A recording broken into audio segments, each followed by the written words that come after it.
Halo teman-teman semua, selamat datang di video 1.1. Ini adalah video pertama dalam course Python Foundation for Crypto Traders ya. Di video ini kita akan melakukan dua hal ya. Yang pertama kita akan setup environment. Ini adalah fondasi ya. Tanpa kita menginstal atau men-setup environment, kita nggak akan bisa coding gitu ya. Tapi nanti saya akan guide langkah demi langkah ya untuk bisa melakukan instalasinya. Kemudian yang kedua, kita akan langsung coding untuk membuat crypto kalkulator gitu ya.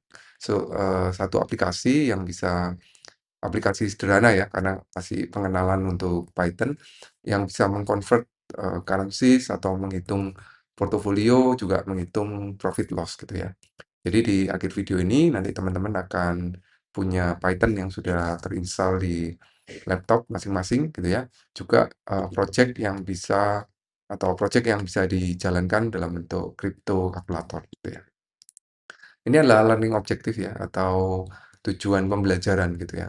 Ada technical skill dan practical skill. Nanti di technical skill teman-teman akan bisa install Python, install Anaconda ya, Python environment, Anaconda dan JupyterLab. Kemudian kita akan belajar tentang variabel dan basic operation. Lalu input-output dalam Python, bagaimana mencetak di Python. Kemudian basic arithmetic ya, ini adalah dasar untuk penjumlahan, pengurangan, pembagian, perkalian gitu ya. Ini adalah dasar untuk semua perhitungan gitu. Untuk praktikalnya kita akan membuat crypto portfolio kalkulator gitu ya. Kita bisa convert antar currency, BTC, ETH, USDT gitu ya. Kemudian menghitung profit loss, dan di akhir video ini mestinya nanti teman-teman bisa untuk menjalankan program Python pertama kalau sebelumnya belum pernah menggunakan Python sama sekali gitu ya. Kita akan install Anaconda, kemudian kita akan menjalankan JupyterLab, lalu kita mulai code ya. Kita masuk dulu ke anaconda.com/download ya. Nah, ini adalah eh, laman untuk anaconda.com/download ya. Kita bisa mendownload lewat halaman ini, teman-teman bisa langsung klik get started gitu ya. Kemudian akan diminta untuk sign up ya. Untuk sign up, kita bisa pakai akun Google, Microsoft, atau GitHub gitu ya. Setelah kita login, maka kita akan bisa mendownload untuk dua installers gitu ya. Yang pertama distribution installers dan yang kedua Miniconda. Kita akan pakai yang distribution installers gitu ya, karena ini yang paling lengkap gitu. Kalau pakai Miniconda bisa ukurannya lebih kecil gitu, cuman cara pemakaiannya nanti akan sedikit beda gitu ya dibandingkan dengan yang distribution installer. Silakan teman-teman download disesuaikan dengan OS-nya masing-masing gitu ya. Setelah ukurannya lumayan besar, sekitar di atas 500 megabyte ya. Nah, nanti setelah download, silakan teman-teman install ya. Saya akan pause videonya, nanti saya akan tunjukkan kalau sudah proses instalasinya seperti apa. Nah, ini adalah tampilan untuk instalasi Anaconda installernya gitu ya. Teman-teman bisa langsung klik aja continue, kemudian di agree untuk lisensi, lalu pilih apakah mau terinstall untuk semua user atau spesifik user gitu ya. Termasuk untuk lokasi penyimpanannya 4,57 GB ya, lumayan besar gitu ya untuk space yang dibutuhkan gitu ya. Ini adalah proses instalasinya, dan saya akan pause videonya, nanti kalau udah selesai saya akan kembali di sini gitu ya. Oh, ternyata sudah, karena saya sudah menginstal sebelumnya gitu ya, jadi langsung bisa selesai gitu. Ini ada pilihan code atau ada fitur baru ya, code in the cloud gitu ya. Jadi kita bisa menggunakan Anaconda ini tanpa melakukan instalasi. Jadi bisa langsung mengakses di laman ini, kemudian kita bisa langsung coding gitu. Tapi kita akan pakai yang di lokal ya, jadi kita install di komputer, kemudian kita akan jalankan di lokal gitu. Kalau yang cloud ini nanti akan selalu butuh koneksi internet ya. Saya akan klik continue, kemudian saya akan menjalankan Anaconda Navigator. Nah, ini adalah tampilan dari Anaconda Navigator ya. Ada beberapa aplikasi di sini, PyCharm, kemudian Anaconda AI Navigator, Toolbox, dan sebagainya. Sebenarnya kita butuhkan hanya satu ya, yaitu JupyterLab saja, gitu ya, JupyterLab. Jadi untuk video ini dan ke depannya gitu ya, kita akan menggunakan aplikasi atau menggunakan yang kita launch sebelum kita coding gitu, itu kita akan, pakai Jupyter Lab ini, ya. Teman-teman bisa langsung klik, Jupyter Lab di sini ya. Setelah mengklik Jupyter Lab, nanti akan muncul browser gitu ya. Teman-teman akan ada browser yang mengarah ke alamat, localhost gitu ya. Saya akan share-kan dulu. Ini saya sudah launch dan sudah muncul untuk browser-nya. Ya, ini adalah, tampilan atau browser dari Jupyter Lab ya. Nah, teman-teman mulai coding dengan menggunakan browser ini. Tergantung dari browser default dari teman-teman ya, apakah Chrome atau Firefox atau Safari atau Opera. Yang jelas nanti akan ada browser yang terbuka dengan alamat localhost ini, ya. Nah, teman-teman pertama kali pertama kali buka itu nanti akan ada eh, launcher ini ya, membuka launcher di mana kita bisa mulai mengetikkan code-nya itu melalui notebook baru di sini ya.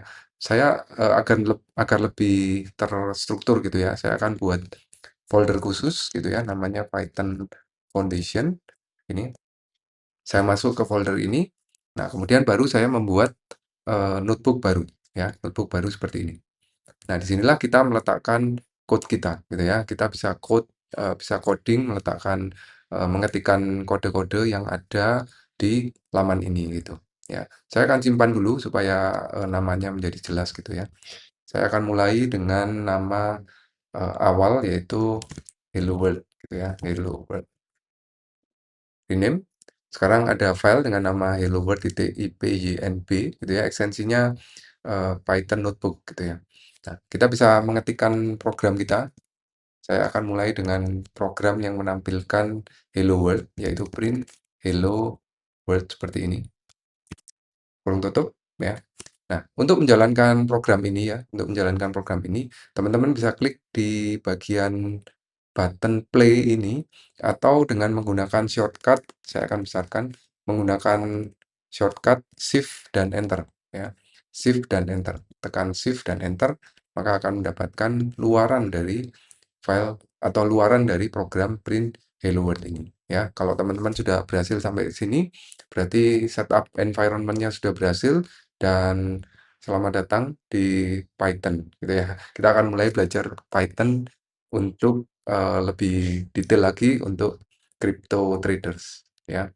Saya akan fokus ke bagian crypto, ke bagian Python-nya di berikutnya.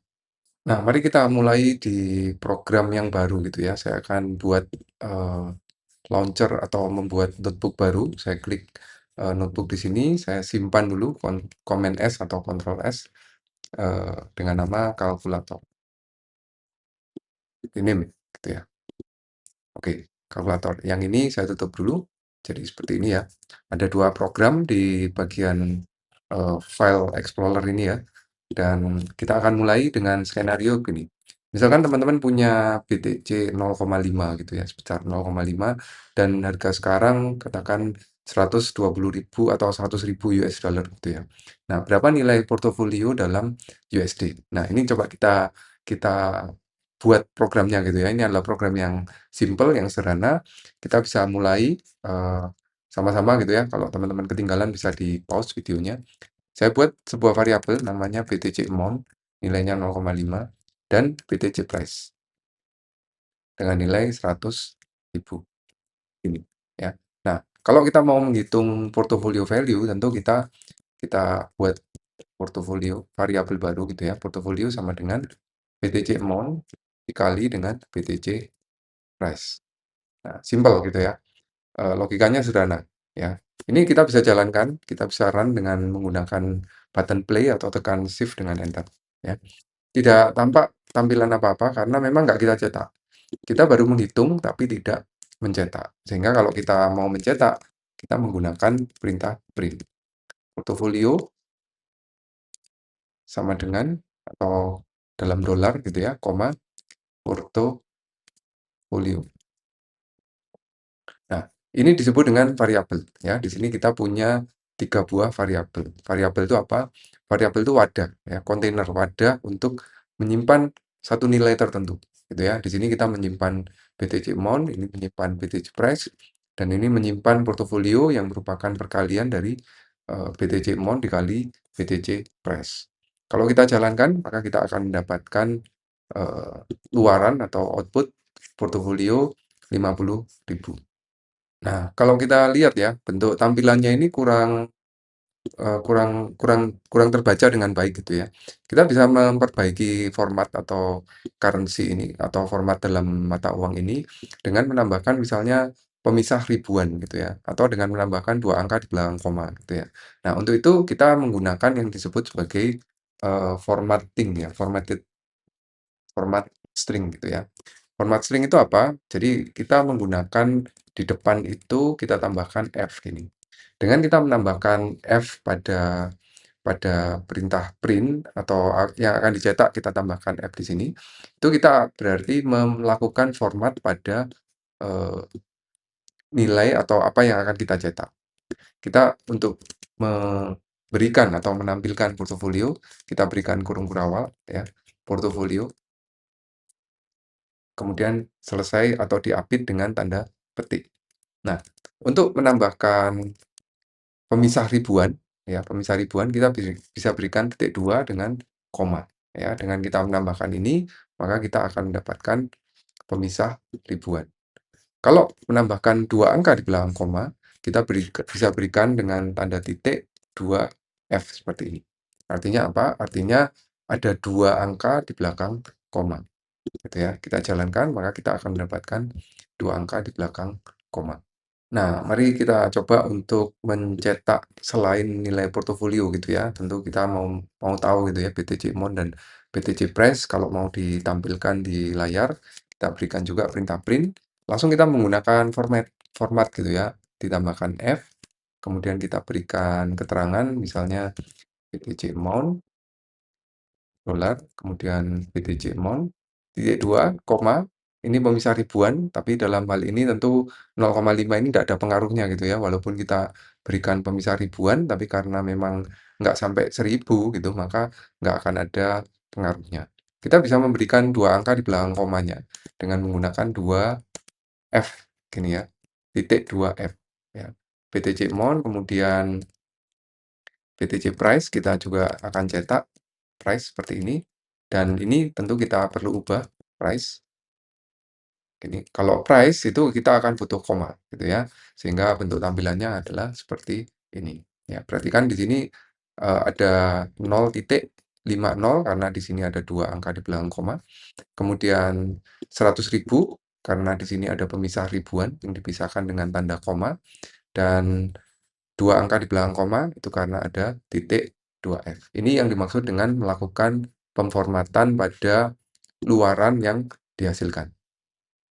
Nah, mari kita lanjutkan. Misalkan kita punya eh, kripto yang lain gitu ya, ETH gitu ya, ETH amount.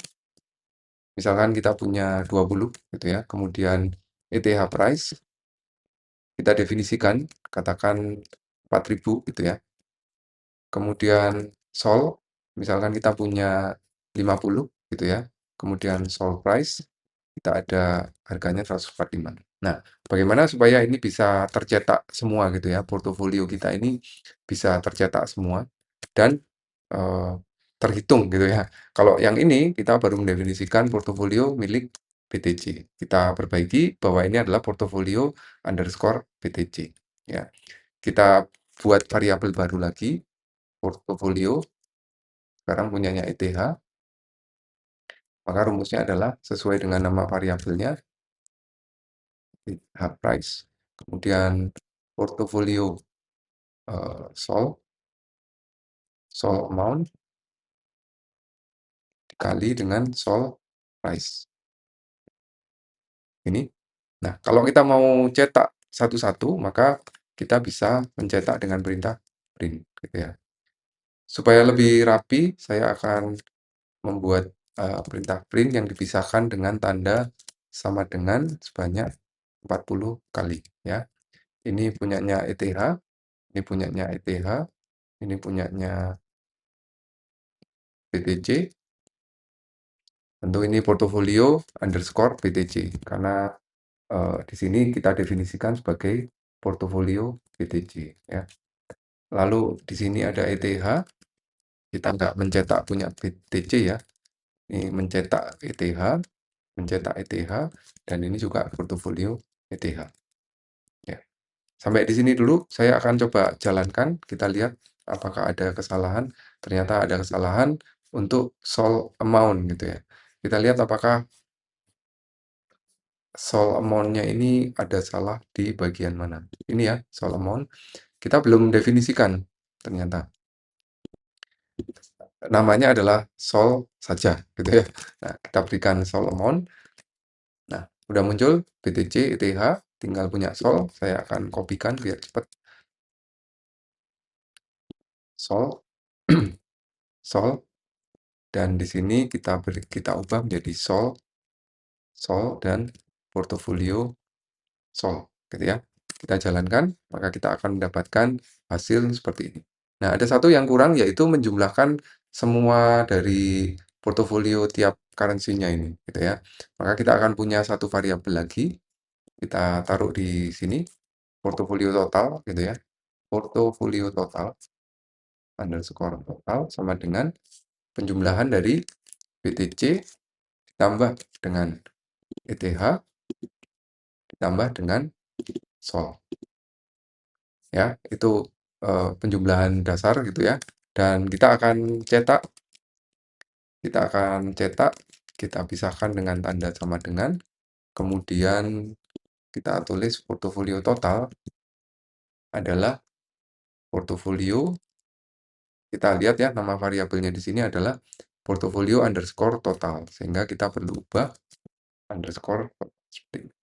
Maka kalau kita jalankan, maka kita akan mendapatkan tampilan seperti ini. Ya, jadi ada variabel, ya, ini kita sebut sebagai variabel untuk menampung atau untuk wadah dari satu nilai, lalu kita melakukan perhitungan, ya, BTC amount, ETH amount, SOL amount dikalikan dengan masing-masing harganya, kita jumlahkan semua totalnya, jumlahkan semua portofolio untuk masing-masing currency, lalu kita cetak. Nah, mari kita lanjutkan satu bagian lagi gitu ya. Let's say katakan ini adalah portofolio yang baru dibeli dari satu exchange gitu ya. Sehingga di situ akan ada yang disebut sebagai trading fee gitu ya. Trading fee persen ya. Nominalnya anggap aja 0,1% ya. Trading fee persen 0,1. Nah, misalkan kita punya total value atau portofolio total kita adalah eh, ini ya, portofolio total, maka sebenarnya net atau yang kita punyai saat ini berapa gitu ya. Maka kita bisa menuliskan portofolio net sama dengan trading fee-nya 0,1% dan portofolio totalnya sekian gitu ya. Saya akan mulai dulu dengan trading fee adalah portofolio total dikurangi atau dikali dengan trading fee dalam persen. Trading fee dalam persen dibagi dengan 100 ya. Karena ini bukan persen seperti ini ya, ini benar-benar 0,1. Kita sebut sebagai 0,1%.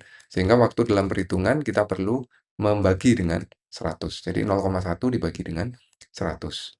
Trading fee-nya sudah ketemu, maka portofolio net-nya adalah portofolio total underscore total dikurangi dengan trading fee ini ya.